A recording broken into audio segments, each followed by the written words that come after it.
So the purpose of this video is to demonstrate Cramer's rule. And Cramer's rule was named after the Swiss mathematician and professor Gabriel Cramer. It was published in 1750. It's used to help you solve systems of equations, and it involves matrices and determinants.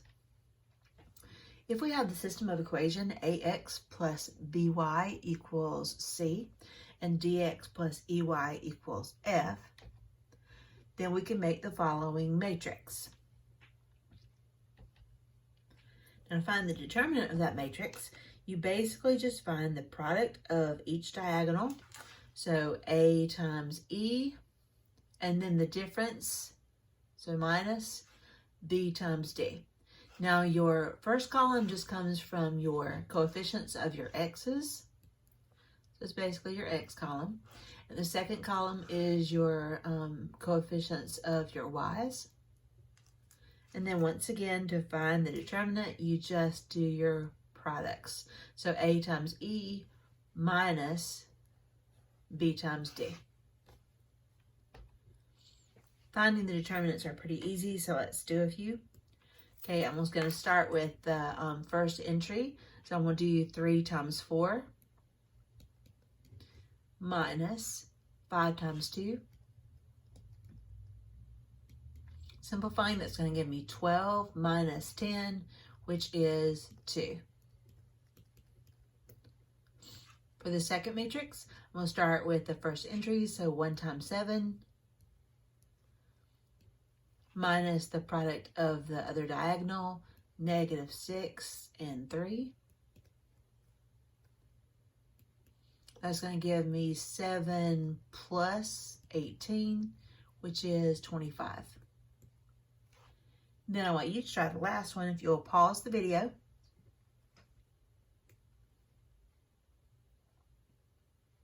For that one, you should have gotten 16 as your determinant because you do negative 2 times 7, which is negative 14. Minus 6 times negative 5 is negative 30. That minus negative becomes plus a positive. That's how you get 16.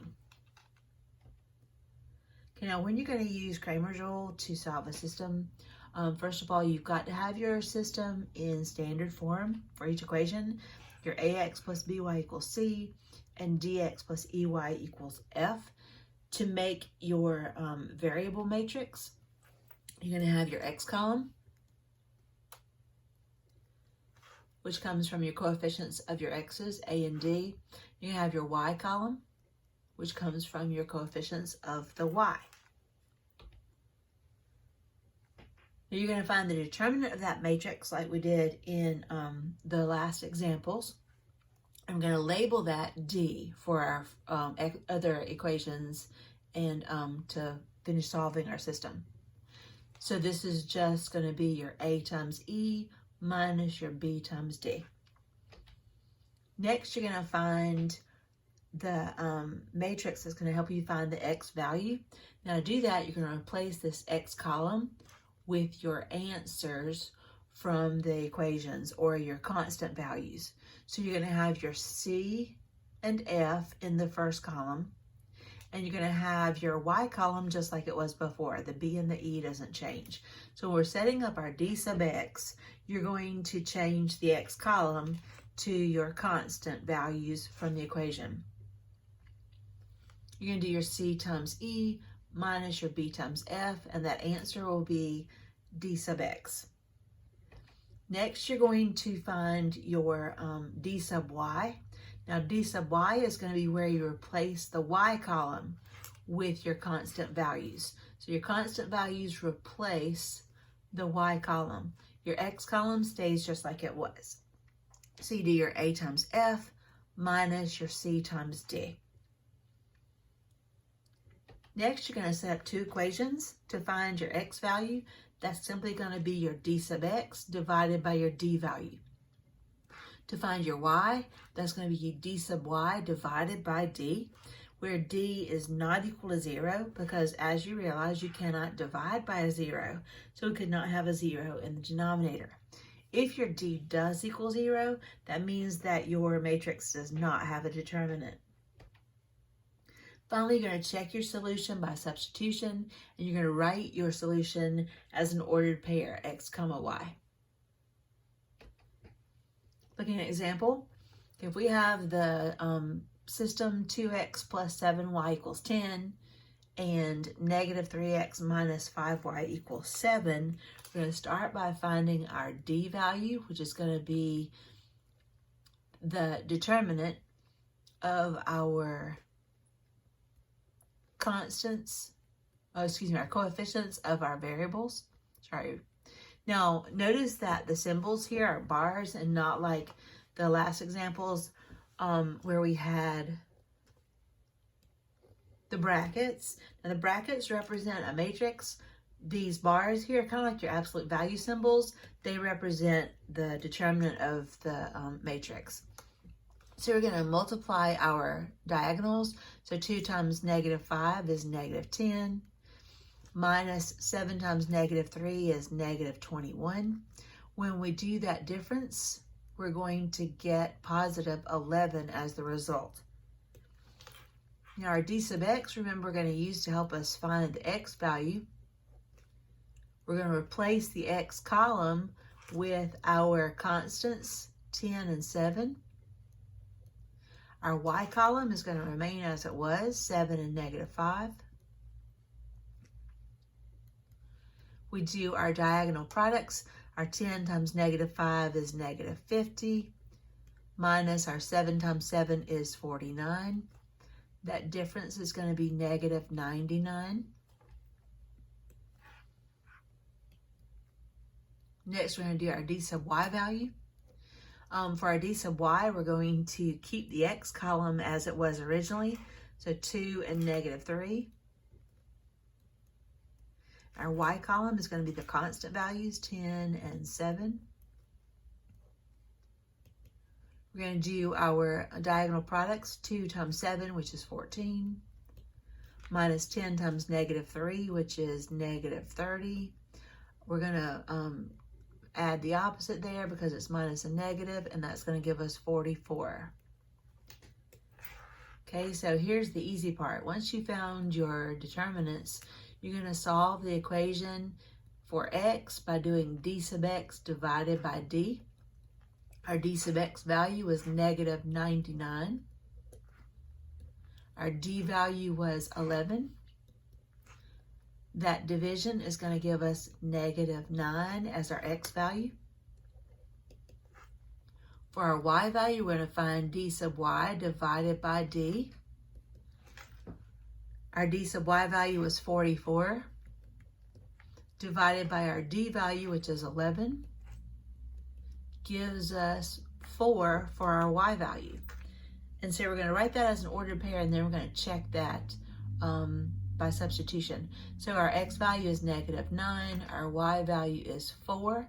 When we substitute that back into the original equation, 2 times negative 9 is negative 18, plus 7 times 4 is 28. That sum is going to give us 10, so it works in the first equation. In the second equation, our negative 3 times 9 is, times negative 9 is positive 27. Negative 5 times 4 is negative 20. 27 minus 20 is going to give us 7, so it also works in the second equation. So we can feel confident that our solution to this system is negative 9, 4. Let's try another one using Cramer's rule. Okay, we're going to start with our variable matrix. So we'll find the determinant of, let's see, my x column, 3 and 5, my y column, negative 6 and negative 8. That just comes from our coefficients of the x's here and of our y's here. So doing our diagonal products, that's going to give me negative 24 minus negative 30, which is going to give me 6.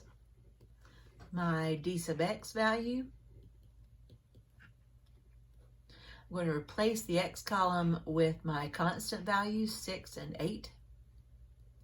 And of course, my y column remains as it was originally with the y coefficients. I do cross multiplying or cross products here. My 6 times negative 8 is negative 48. minus, and then the product of the other diagonal also gives me negative 48. That difference is going to be 0. Our d sub y value, remember, is going to help us find the y. It also means that we replace the y column with the constant values, 6 and 8.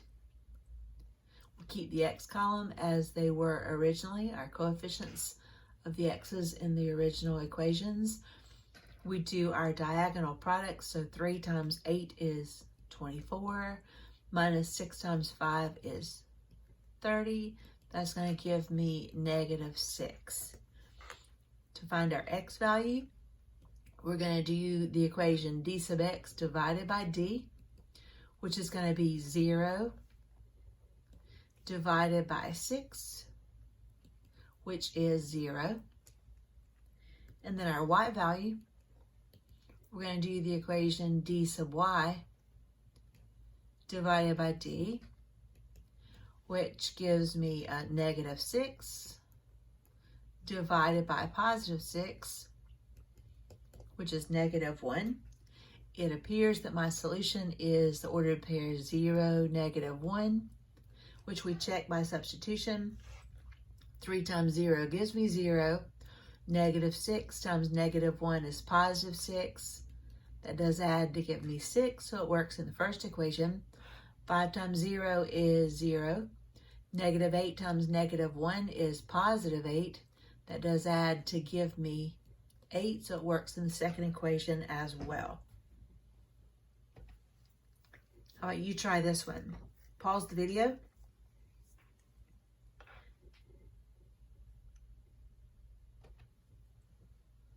You should have gotten the ordered pair 2, 2. Pause the video if you need more time to look at this solution. Finally, Cramer's rule can also be used to solve systems with more than 2 variables or equations, as it's going to be a more difficult process to find the determinant of a larger matrix. Such an example would require its own video completely. I hope you found this helpful, and I hope you enjoy using Cramer's rule as much as I do.